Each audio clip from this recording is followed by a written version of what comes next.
నువ్వు పాతి గతించినంటే పాతి అన్ని కడుక్కోబడి నీ పాపమంతా కడగబడి బాప్టిజం ద్వారాగా నేను దేవుడిలో బతుకుతానని పోయి నీళ్ళలో మునిగొచ్చావా, ఇంకా నీ ఇష్టాసరం మళ్ళీ లోకంలో పడతాను. సిగ్గులేదో నీకు?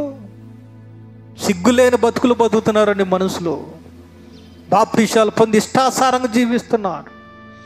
జాగ్రత్త, కాలుస్తాడు దేవుడు రేపు. నీకు జాగ్రత్త. అగ్ని ఆరదు, పురుగు చావదు నీకు. నువ్వు ఎప్పుడో మరణం ఉంది. ప్రతి మనిషికి మరణం ఉంది. నీ కళ్ళ ముందలు ఎంతోమంది చచ్చిపోతున్నారు. రేపు నువ్వు కూడా అట్నే చచ్చిపోతావు. రేపు తీర్పు నీకు ఉంటుంది. నాలోకి వచ్చి నాలో బాప్టిజం పొంది తప్పు చేస్తున్నావా స్త్రీయా పురుషుడా, జాగ్రత్త, కాలుస్తాడు రేపు. జాగ్రత్త, తీర్పు ఉందండి.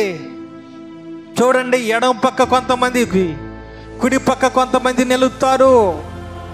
గొర్రెలు మేకలు ఎలాగైతే చీల్తాయో సేమ్ అలాగనే పాపం చేసిన వాళ్ళు అలాగ నిలబడతారు, పాపం చేయని వాళ్ళు అలాగ నిలబడతారు. చూడండి, అలాగనే తీర్పు గంధాలు తెరవబడతాయి.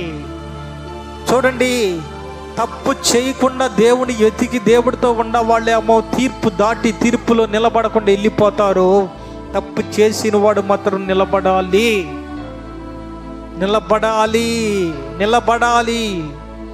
ఆ నిలబడాలి కాబట్టి నువ్వు బాప్టిజం పొంది నీ మార్చుకొని బతుకుని తాగుబోతుగా ఉంటున్నావా, తిరుగుబోతుగా ఉంటున్నావా, అబద్ధికుడిగా ఉంటున్నావా, మోసగాడిగా ఉంటున్నావా, దొంగగా ఉంటున్నావా, మారు మనసు పొందు.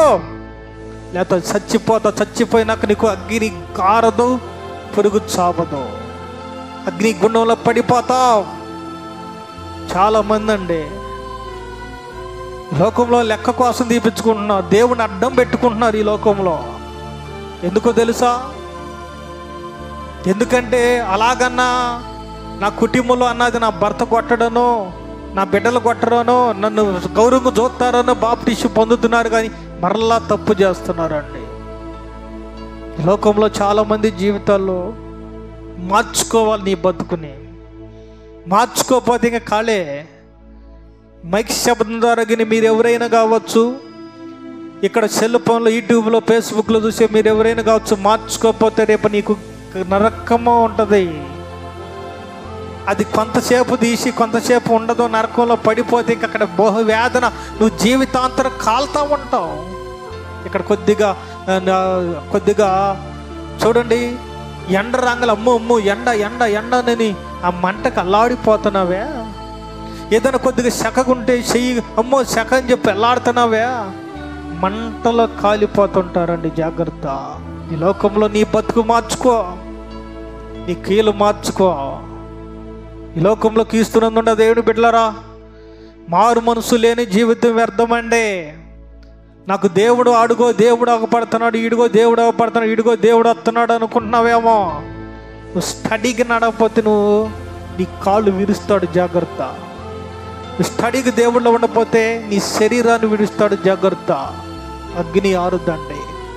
ఈ లోకంలో చాలామంది జీవితాల్లో చాలామంది బాప్టిజం పొంది మనం జాగ్రత్త కలిగి ఉండాలి, పద్ధతి కలిగి ఉండాలి, జాగ్రత్త కలిగి జీవించాలి. లేదండి, చాలామంది జీవితంలో ఈ లోకంలో చాలామందికి చాలా రకరకాల మనుషులు అయ్యారండి. దేవుడు వాక్యం ఏం చెబుతుంది తెలుసా? ఒక స్త్రీ కలి మోగపు చూపు చూసి ఆమెతో, చూడండి, మోగపు చూపు చూసిన వాడు ఆమెతో వ్యభిచారం చేసినట్టే అన్నాడు. బాప్టిజాలు పొందిన మనము కూడా మన చూపు కంట్రోల్గా ఉండాలి.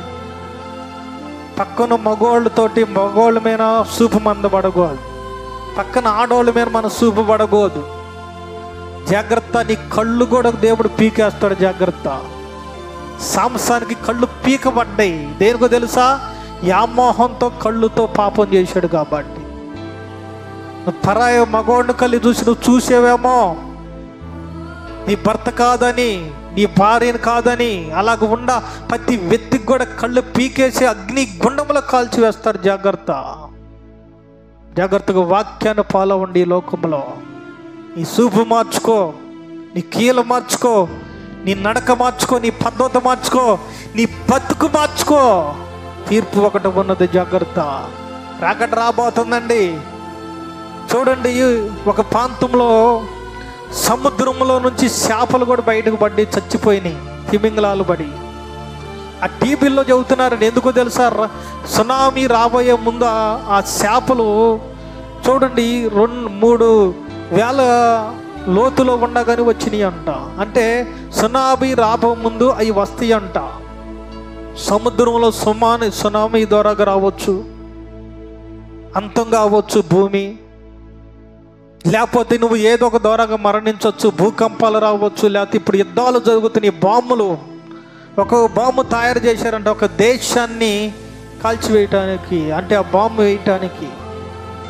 దాని ద్వారాగైనా నువ్వు మరణించవచ్చు. జాగ్రత్త, రాకట రాబోతుంది. అందుకే బైబిల్ అన్నాడు, నా రాకటికి భూకంపాలు, యుద్ధాలు జరుగుతాయి, కరువులు వస్తాయి అన్నాడు. జాగ్రత్త, మార్చుకొని బతుకుని నీ కీలు మార్చుకో. లోకంలో ఈ వాక్యం విన్న నీ జీవితంలో మనందరం మారు మనసు పొంది దేవుడిలో ఉందాము. దేవుడు రాకట కొరకు ఎత్తబడే బిడ్డలుగా ఉందాము. మార్చుకో. నూతన సృష్టిగా నువ్వు మారేవు. అలాగని నీ బతుకు ఉండు.